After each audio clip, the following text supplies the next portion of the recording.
Hello, Ryan here, aka Mac, and welcome! We have finally received the latest roadmap update, and boy, it did not go down well. Let us take a look. As always, a huge thank you to all of my patrons and channel members. Thank you guys so much for the support, it is truly appreciated.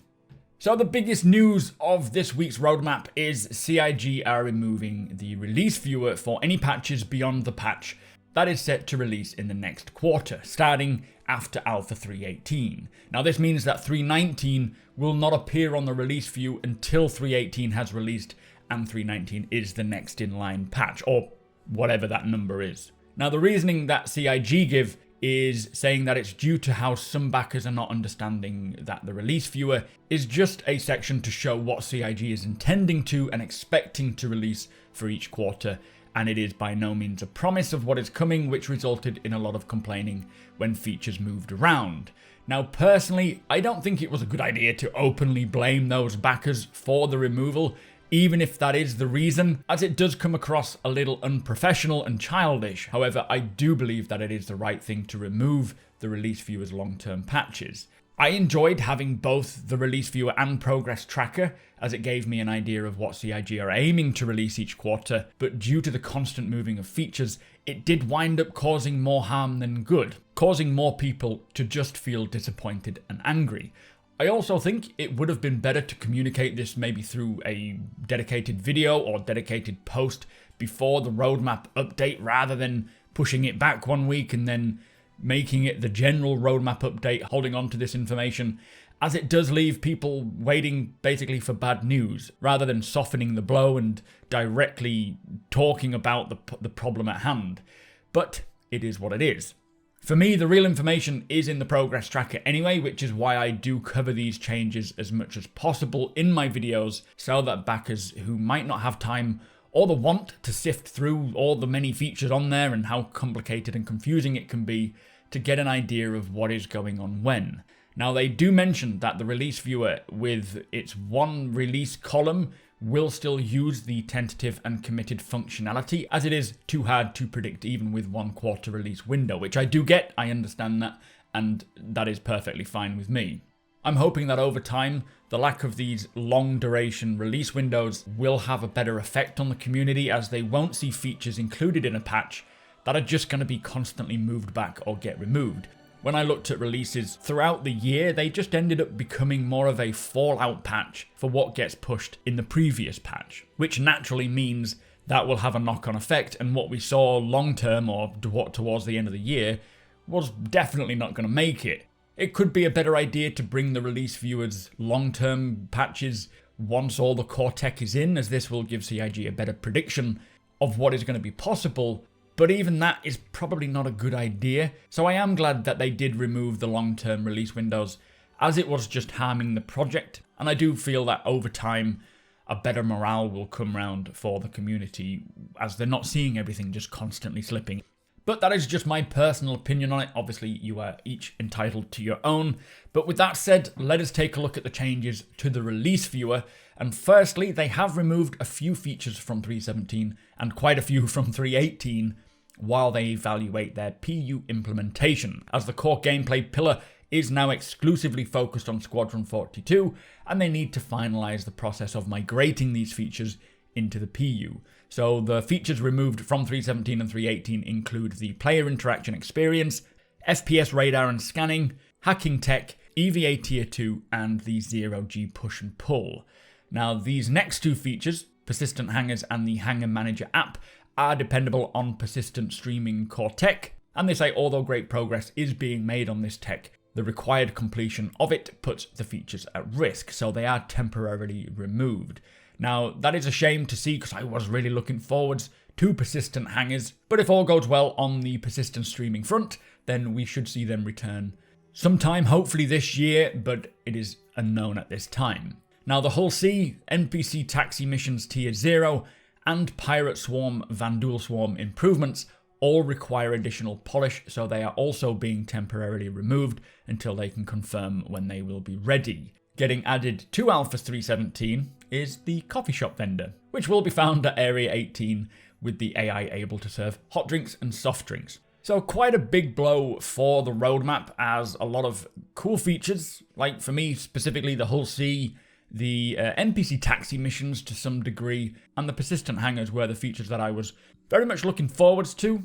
But right now this means that 3.18 has been stripped, which now only has the cargo system refactor, salvage tier 0, the Drake Vulture and the Grey Cat multi-tool salvage attachment, which for me is actually, I'm quite shocked and happy that these are yet to move. Hopefully they will stay put. Obviously there is still a chance that they can move, but if the emphasis is on the cargo refactor and salvage for Q2, then personally everything else can wait. I would be more than happy with either of those, hopefully both of those coming in, and I'm sure more will get added to Q2 patch, the 3.18 patch, as time goes on.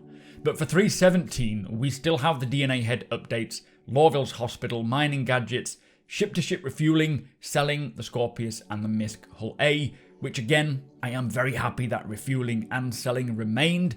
If those two or even one of those remain in 3.17, I will personally have plenty to get on with. Now there are a few new progress tracker additions. We have the Argo SRV, which is the tractor beam ship capable of tractoring large cargo boxes or even actual ships around, and the work on this commences mid-April and should end around mid-September. The Grey Cat Sideness mining droid, which is basically the spider miner. This is a Squadron 42 specific feature from the Squadron 42 art team, and this has work that kicked off at the beginning of January and ends at the end of March. The Hospital Surgeon is creating outfits to be worn by surgeons, beginning with the Orison General Hospital. This work began at the beginning of the year and completes around late February, so this month, for the character tech team and the character art team. The Military Multi-Tool, which is another Squadron 42 specific feature, and this will be used by the UEE military, as you can imagine. Now this has almost finished its work, with the weapon content team ending any day now. There are 2 new AI deliverables added. We have arcade machines and usable system version 2. Now the arcade machines are allowing NPCs to play multiple rounds on an arcade machine with varied emotions depending on their results. This has 7 weeks work from the AI content team that should have started just about now and will finish mid-March. The AI usable system version 2 has 9 weeks work, which appears that the AI tech and features team are about halfway through that work, finishing early March.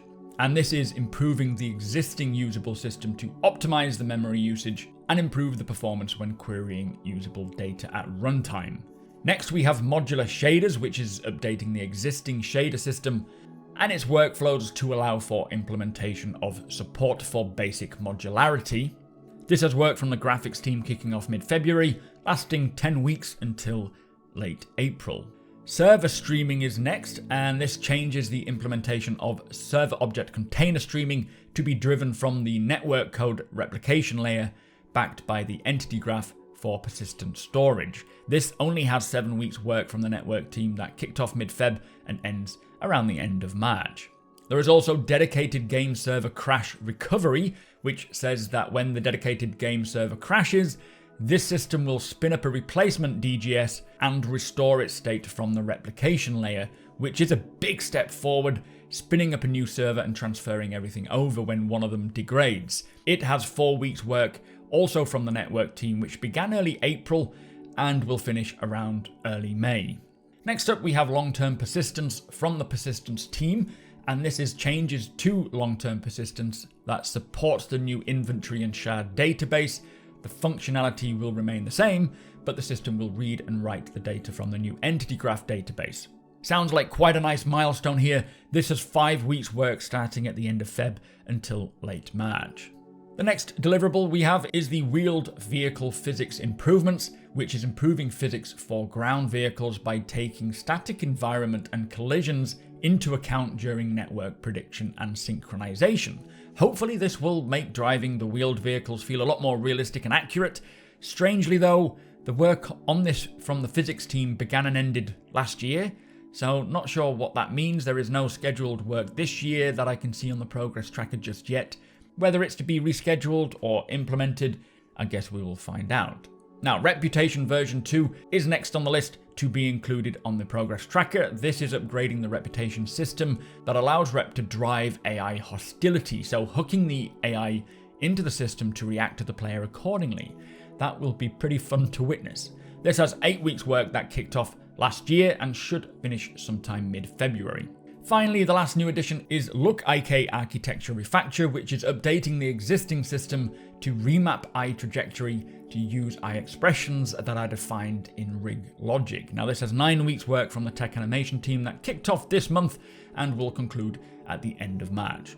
Now to finish off, we have a couple of returned deliverables. The first one is Bounty Hunter version 2, which is enabling players to track criminals via a mobiGlas app linked to the distress beacons, comm arrays, ATCs, cameras, and NPC informants. Now it says that this will rely on various new backend tech, including virtual AI, the NPC scheduler, and security service.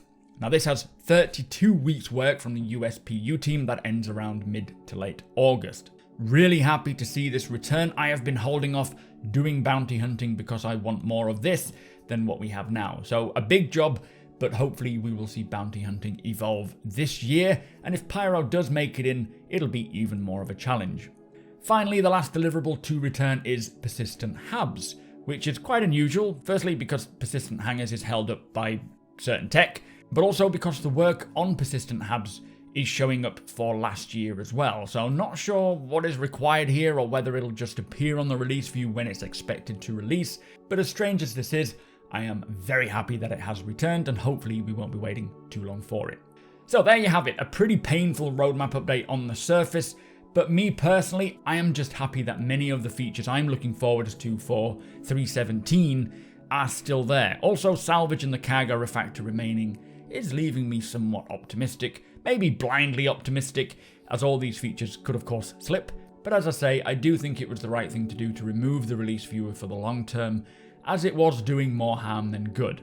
I will continue to create my videos on the progress tracker and try to keep you all informed as much as possible on its progress, as I know many of you keeping up with that and sifting through it is just not possible, so I hope that those videos do help to get understanding of what work is going on where. But with that said, please do consider subscribing and helping the channel to grow. Come and follow me over at twitch.tv/supermacbrother. We will certainly be talking more about the roadmap and the monthly reports today.